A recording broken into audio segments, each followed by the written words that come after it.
Hello, this is The Slayer, and you're watching TVLine.com.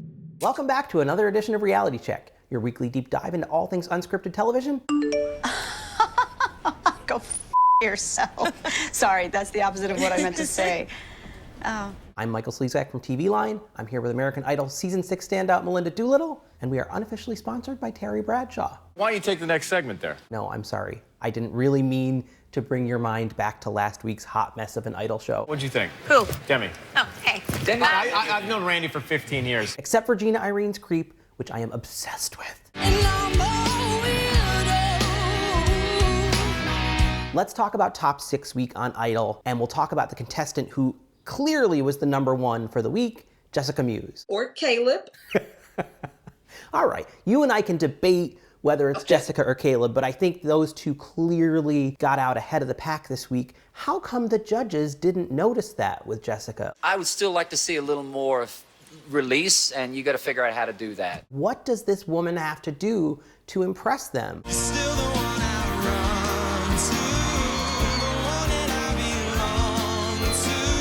Or have we passed the point where she can impress them and they just want her gone? Well, I mean, not really, you know, just like hardly. Oh, God. In their own very muted praise kind of way, they liked Jolene. You delivered it in a strong and convincing way. Nice work. J-Lo's actual critique of Jolene was like, we did a good job as the judges. I don't know. I felt like what we said to you earlier, you were like, okay, this time they're going to see something in my eyes. We all know that Jessica can sing. She sang the heck out of her first song. Don't you want somebody to love? Don't you need somebody to love? The emotion was so there in her voice and never quite reached her eyes. You better find somebody to love. And then she hits Jolene, and I mean, you just see it. I had to have this talk with you.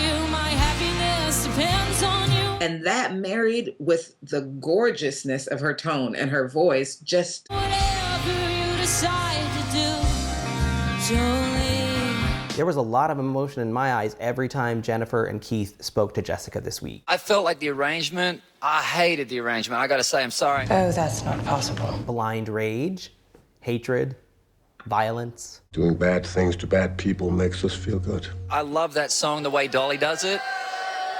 Whatever. I don't know. She gave us everything we could have possibly wanted in a performance. Flawless vocals, a kick-ass arrangement, unlike anything I've heard before on that song. I mean, she sort of took it almost up-tempo.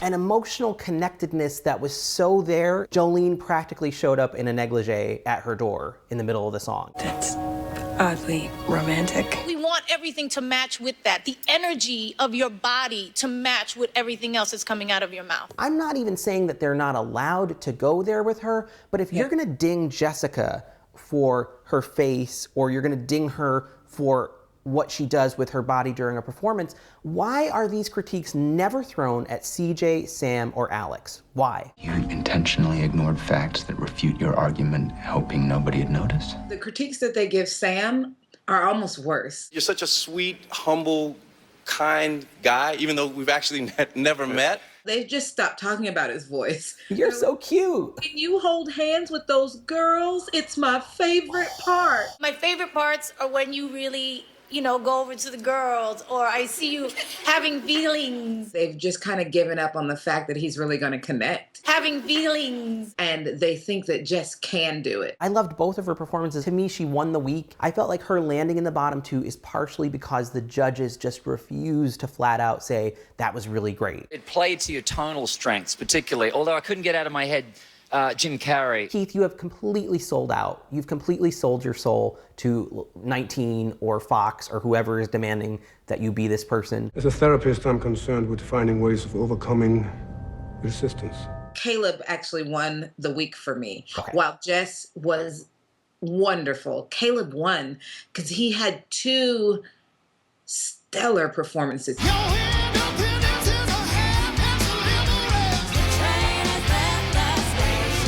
For the first time in my life, I want to go sing Undo It. I want you to sing it right now.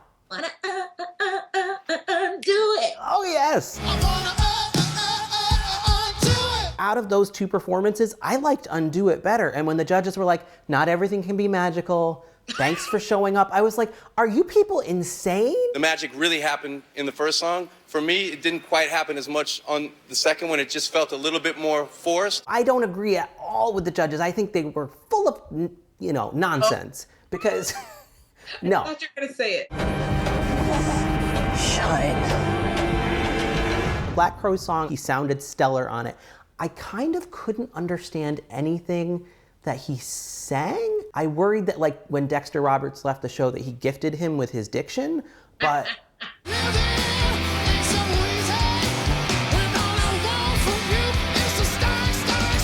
just to be super picky, like when he dropped his knees at the end, I just thought it was just maybe one more slice of cheese than I needed on the sandwich. That's rock and roll. Like, that's not cheap. Come on, just let it happen. Let it happen. But Undo It was It's more Rock of Ages than rock and roll, but... Sorry. I absolutely wanted to purchase 3 of the songs from this week on iTunes, and that was Caleb's Undo It, Jessica's Jolene, and Alex's Always on My Mind. You just forgot Gina's Barracuda. Did I forget it? Because I already have Barracuda.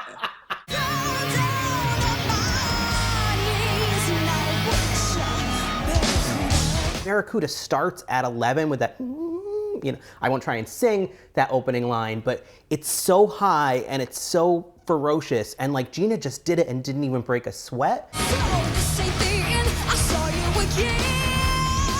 So for me, I kind of put her as a slight third place over Alex this week. I'd put Alex in 4th, and I think you want to swap the 2 of them. I want to swap the 2 of them just because I feel like Gina's second performance was not okay.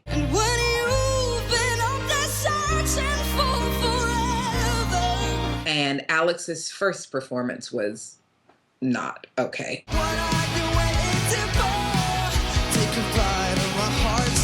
If we cancel those 2 out and take their best performances, I liked Always on My Mind just slightly better than Barracuda. You were always on my mind.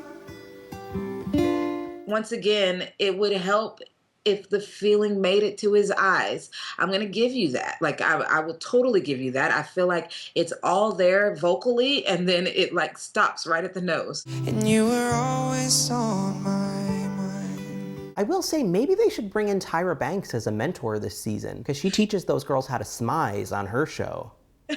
Smiling with your eyes.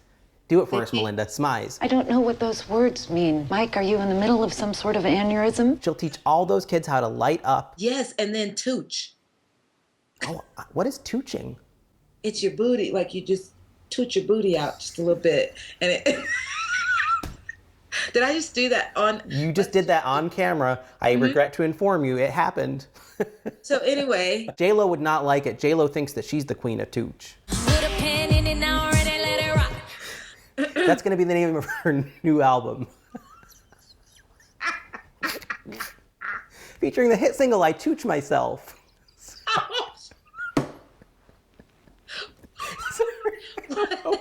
I don't know what I'm talking about anymore. I'm going home, and if anybody needs me, I don't care. I don't want anyone to come on and teach Sam to tooch. He has been through enough this season. Why must they insist on him being a ladies' man? These girls were going crazy down here, man. I want him to just look at them and say, but I don't want to. You know? Oh my God, how cute is he? She's crazy. She doesn't mean it really. If you ask me, I think she's putting on. Having feelings. And I see him trying. Still the one I run to, the one that I belong to. I see him trying, but I think... I think the best part of him singing this week came at the end of his first song when he was like getting angry.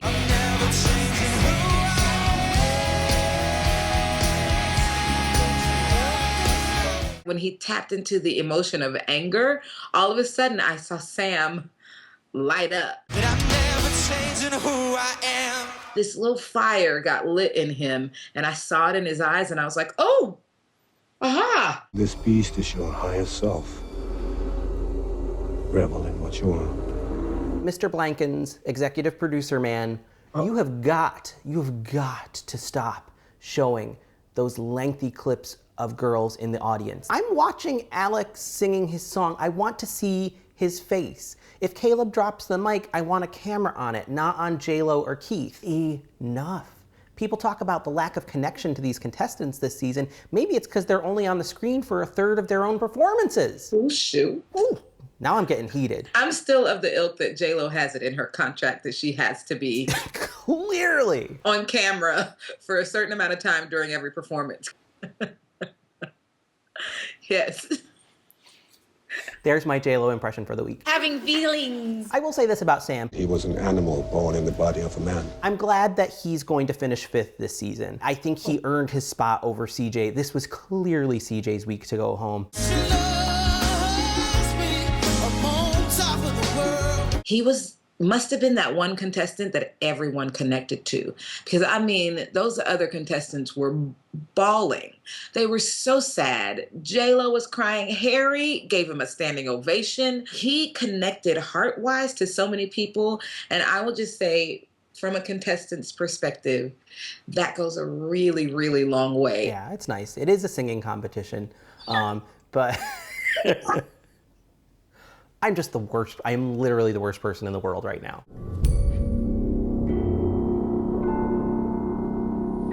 Could Josh Kaufman have done any more with Stay With Me on The Voice this week? Listen. This ain't love, it's clear to see. High notes just came out of nowhere. He wasn't even trying. That tone. And won't you stay? Even with Usher as his mentor, some kind of way, he transcended that and came out with a brilliant performance. Yeah, and oddly, you know, if Usher was going to lose a contestant this week, I would have thought it would be Bria Kelly. Oh, okay. Don't underestimate the things that I will do. Okay.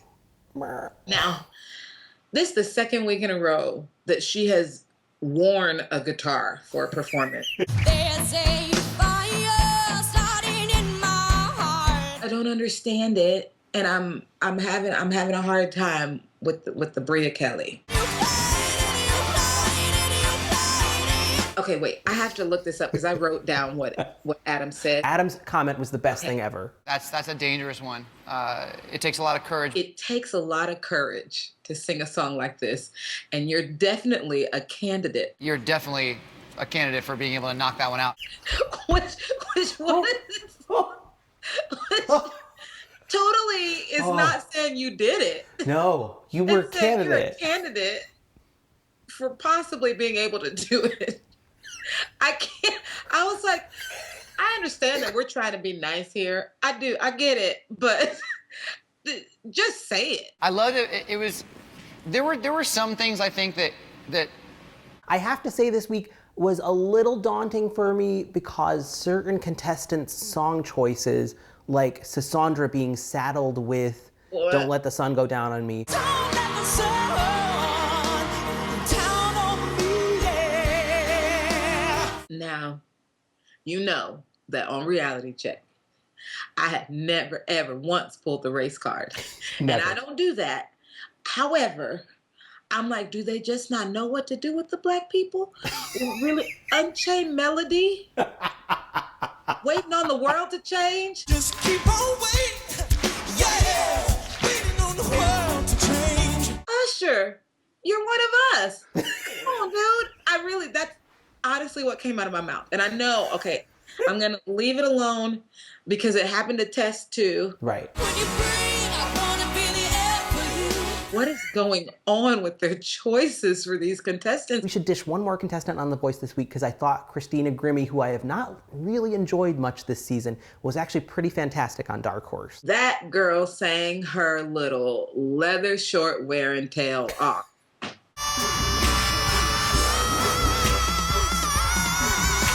She even made me like a Katy Perry song, so it was like an Easter miracle. What is wrong with you and Katy Perry? It's a good song. What's wrong with me and Katy Perry? We'll have to discuss on another episode, a summer episode of Reality Check. But for now, that's all I got. Got any ideas? Or do you just want to keep drinking? I think I need to keep drinking for Okay. a while, and then I'll have an idea.